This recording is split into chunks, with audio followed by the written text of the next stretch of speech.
ছেড়ে তার বাপের বাড়ি চলে গেছে। তাই আমি এখন নিজের রান্না নিজেই করি। আদা রসুন বাটা লাগবে, তাই নিজেই বেটে নিচ্ছি। আদা রসুন জিরা একসাথে। বউ লাগবে না এই সংসারে, বউ দিয়ে কি করবো? বউ দিয়ে দিয়ে দিয়ে পানি করবো?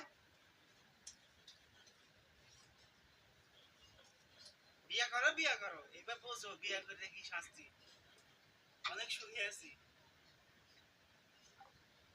খালি বিয়া করতে চাও, যারা অবিবাহিত তারা ভুলেও বিয়া করবে না।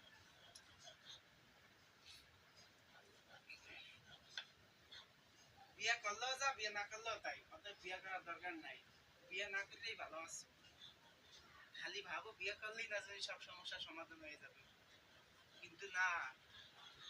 মানুষের জীবনের সমস্যা তখনই শুরু হয় যেদিন কবুল বলা হয়।